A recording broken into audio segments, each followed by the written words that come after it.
Secret सरताज episode 6 सांसें जो मर गई थीं।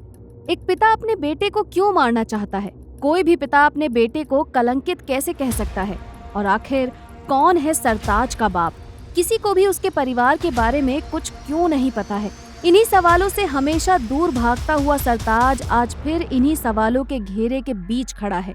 तभी उस आदमी ने सरताज से कहा कि अगर प्रोफेसर रक्षित की शक्तियों पर थोड़ा भी काबू पाना है तो सरताज को अपने पिता के पास जाकर उस काले बॉक्स को खोलना होगा जिसे उन्होंने कई सालों तक कहीं छुपा रखा है, या फिर प्रोफेसर रक्षित के पूरे खात्मे के लिए पूर्णिमा का इंतजार करना होगा जो अब भी 13 दिन दूर है।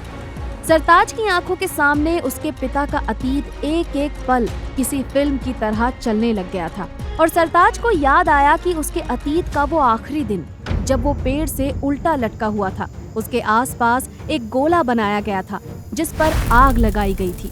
कुछ अनजान लोगों के बीच उसे प्रोफेसर रक्षित भी दिखाई दे रहा था और फिर सरताज को आवाज आई अपने पिता की, ये मेरा बेटा नहीं है, ये कहलाएगा कलंकित सरताज। अपने पिता की आवाज सरताज को एक बार फिर सुनाई दे रही थी। सरताज ने अपने कानों को जोर से दबाया जैसे उसके कानों को इस आवाज से दर्द हो रहा हो। उसके माथे पर बना निशान अब मिट चुका था और वो घुटनों के बल बैठकर मानो मन ही मन चीख रहा था। तभी उस आदमी का हाथ सरताज के माथे की तरफ बढ़ा। उस आदमी ने सरताज से कहा कि सरताज उसके और उसकी दुनिया के लिए भगवान है और भगवान को इस तरह बेसहारा देखकर वो बहुत दुखी है। ऐसे में सरताज की मदद के लिए उसने कोई मंत्र पढ़ा और उस मंत्र के पढ़ते ही आसमान में बिजली चमकने लगी और तेज हवा से जंगल के कई पेड़ नीचे गिर गए। सरताज ने जब आंख खोलकर ये सब देखा तो वहाँ कोई आदमी नहीं था बल्कि एक संदूक रखा हुआ था और उस संदूक पर सांप लिपटे हुए थे और सरताज को कुछ समझ में नहीं आ रहा था कि ये सब आखिर क्या हो रहा है। तभी उसने उस संदूक के बीचों बीच एक छोटी सी चौकोर जगह देखी जिसके पास कोई सांप नहीं था और उस पर एक निशान बना हुआ था जो सरताज के गले में काले धागे से बंधे ताबीज पर भी था। सरताज ने तुरंत अपने ताबीज को गले से उतारा और उस पर लगाया। सरताज के ये करते ही सब कुछ शांत हो गया। आंधी तूफान से जैसे पूरा जंगल हिल रहा था, मानो रुक गया हो। उस संदूक पर लौट रहे सांप भी अब गायब हो चुके थे और फिर वो संदूक अपने आप खुल गया। वहीं दूसरी ओर इस जंगल से दूर सिया अपने कमरे में लेटी हुई सरताज के बारे में सोच रही थी। सरताज की गहरी आंखें जो आज सिया को देख रही थी, सिया ये सब सोच सोच कर अपने आप में शर्माए जा रही थी। प्रोफेसर रक्षित ने उसके साथ जो भी किया, सिया मानो वो सब कुछ अब भूल चुकी थी। हालांकि उसका फोन अब भी गंदे और वाहियात मैसेजेस के आने से बजे जा रहा था। सिया जानती थी कि बहुत जल्दी उसके पिता एमएलए सूर्य प्रकाश तक ये वीडियो वाली बात जरूर पहुंच जाएगी और उसका कॉलेज जाना भी बंद हो जाएगा। लेकिन फिर भी सिया के अंदर कुछ तो था जिससे उसे डर ही नहीं लग रहा था।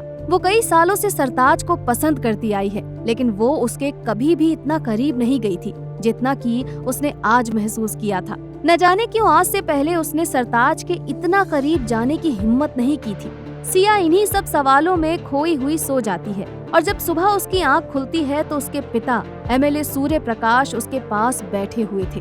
अपने पिता से सिया वैसे भी बहुत डरती थी और फिर ऐसे उसकी आंख खुलते ही उनको अपने पास देखना, सिया उनको देखकर डर जाती है और डर कर एक गहरी सांस लेती है। उसके पिता ने सिया के सामने एक एनवलप रखा और उसे आधे घंटे में तैयार होकर नीचे आने के लिए कहा। जब सिया ने इस एनवलप को खोला तो ये एक फ्लाइट टिकट थी जयपुर से मुंबई की, वो भी आज शाम की। सिया समझ गई थी कि ये सब उस वीडियो की वजह से हुआ है जो कि प्रोफेसर रक्षित ने किया था, जिसमें सिया की कोई गलती नहीं थी, लेकिन इसकी सजा उसे बिना पूछे मिल रही थी। सिया ने भी हल्की सी स्माइल के साथ उस टिकट को पास में रखे टेबल पर रखा और तैयार होने चली गई, ये जाने बिना कि गलती की सजा सुनाई जा चुकी है और सजा भुगतने वाला इस समय खुद उसके घर की तरफ बढ़ रहा है। एमएलए के घर पर प्रोफेसर रक्षित पहली बार नहीं आए थे। पहले सिया को पढ़ाने आते थे तो उनका स्वागत बहुत इज्जत से किया जाता था, लेकिन इस बार जब प्रोफेसर ने घर में कदम रखा तो उसके सर पर सूर्य प्रकाश के बॉडीगार्ड्स की बंदूक तनी हुई थी। उसका एक हाथ टूटा हुआ था और वो पैर से भी लंगड़ा रहा था। एमएलए के कुछ गुंडे जैसी शक्ल के आदमी उसे घसीटते हुए अंदर ला रहे थे। एमएलए अपने ड्राइंग रूम के बड़े से सोफे पर किसी राजा की तरह बैठा हुआ था। यहाँ सिया तैयार होकर अपना बैग पैक करके नीचे उतरी और वहाँ अधमरे प्रोफेसर रक्षित को एमएलए के पास लाकर फेंक दिया गया। प्रोफेसर दर्द के मारे चिल्ला रहा था। तभी एमएलए सूर्य प्रकाश ने गुस्से भरी निगाहों से प्रोफेसर को देखा और कहा, मेरी बेटी है ये, समझा? मेरी बेटी। एक खरोच भी आती है ना उसे तो मैं दुनिया हिला देने की हिम्मत रखता हूँ। और तूने तो। ये कहते हुए उसने अपने पास रखे बॉडीगार्ड के हाथ से बंदूक ली और प्रोफेसर के सर पर तान दी। सिया भी ये सब देखकर बहुत चौंक गई थी। उसे यकीन नहीं हो रहा था कि उसके पिता उसी के सामने किसी का खून कर देंगे। सिया ने डर के मारे अपनी आंखें बंद कर ली और अगले ही पल एक जोरदार गोली चलने की गूंज ने एमएलए के घर के कोने कोने को हिला दिया। लेकिन जब सिया ने आंख खोली तो उसने देखा ये गोली उसके पिता ने नहीं बल्कि सामने खड़े सरताज ने चलाई थी, और वो भी प्रोफेसर रक्षित पर। सिया के पिता एमएलए सूर्य प्रकाश ने अपने आदमी भेजे थे प्रोफेसर रक्षित को मारने के लिए, लेकिन सरताज जैसा कोई लड़का उसे मार डालेगा वो भी उसके सामने, ये सूर्य प्रकाश ने कभी सपने में भी नहीं सोचा होगा। फिलहाल हर कोई फटी आंखों से बस देखे जा रहा था। एमएलए कुछ कहता इससे पहले सरताज ने बोलना शुरू किया। आंखों में बदले की आग लिए सरताज ने अपने हाथ से बंदूक एमएलए के सामने रख दी और कहा, किसी लड़की के साथ गलत करने वाले की यही सजा होनी चाहिए ना एमएलए साहब? आप तो एमएलए हैं, पुलिस का भी सहारा ले सकते थे, लेकिन इस तरह गुंडे भेजकर कत्ल करवाना ये तो किसी गुंडे का ही काम लगता है। सरताज की ये बात सुनकर एमएलए की आंखों में गुस्से के साथ साथ एक शर्म सी भी दिखाई देने लगी थी। उसकी सांसें अब ऊपर नीचे हो रही थी।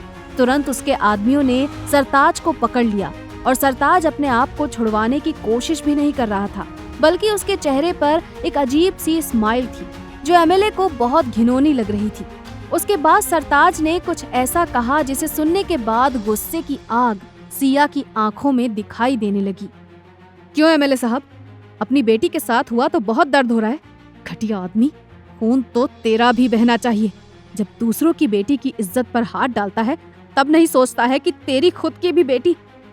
सरताज ये सब कह ही रहा था कि जोरदार तमाचा उसके चेहरे पर पड़ा, और जो चेहरा उसके सामने था वो चेहरा था जो कल शाम को भी उसके सामने था।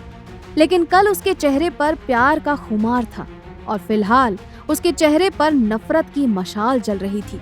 और आखिर ऐसा हो भी क्यों ना, कोई भी बेटी अपने पिता के लिए ये सब कैसे सुन सकती थी। सिया की आंखें एक पल के लिए भी झपक नहीं रही थी।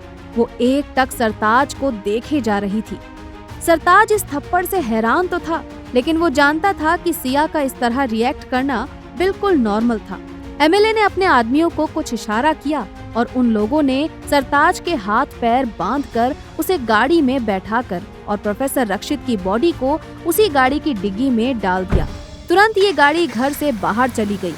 एमएलए सूर्य प्रकाश ने सिया को बताया कि उसे इस वीडियो के बारे में पता चल गया था और वो जानता था कि इसमें सिया की कोई गलती नहीं है, और इसीलिए उसने फैसला किया था कि वो अब मुंबई अपनी बुआ के घर जाएगी और वहीं पर अपनी आगे की पढ़ाई करेगी। सिया को भी अपने पिता का यह फैसला बिल्कुल सही लग रहा था। उसने बिना कुछ कहे खुद अपना बैग उठाया और गाड़ी में जाकर बैठ गई। सीकर से जयपुर और फिर जयपुर से मुंबई की फ्लाइट लेने के लिए वो बिल्कुल तैयार थी। सिया के चेहरे पर कोई एक्सप्रेशंस नहीं थे। उसे अपने पिता पर पूरा विश्वास था, लेकिन फिर भी सरताज की बातें उसके जहन में बार बार घूम रही थी। जब दूसरों की बेटी की इज्जत पर हाथ डालता है तब नहीं सोचता है कि तेरी खुद की बेटी। गाड़ी का ब्रेक लगा और सिया के सामने जयपुर एयरपोर्ट था। एक गाड़ी का ब्रेक सीकर शहर के पास एक तालाब के पास भी लगा। इस गाड़ी से एमएलए के आदमियों ने पहले सरताज को निकाला और फिर गाड़ी की डिग्गी से प्रोफेसर रक्षित की बॉडी को, जो फिलहाल खून से लथपथ हो चुकी थी।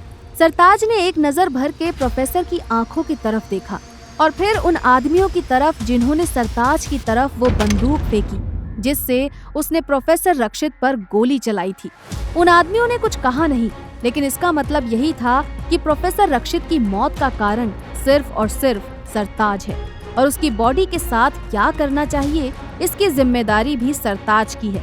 और कहीं न कहीं सरताज इस जिम्मेदारी को सच में खुद ही उठाना चाहता था। सरताज ने देखा कि एमएलए के आदमी चले गए हैं और प्रोफेसर की बॉडी उसके पास पड़ी है।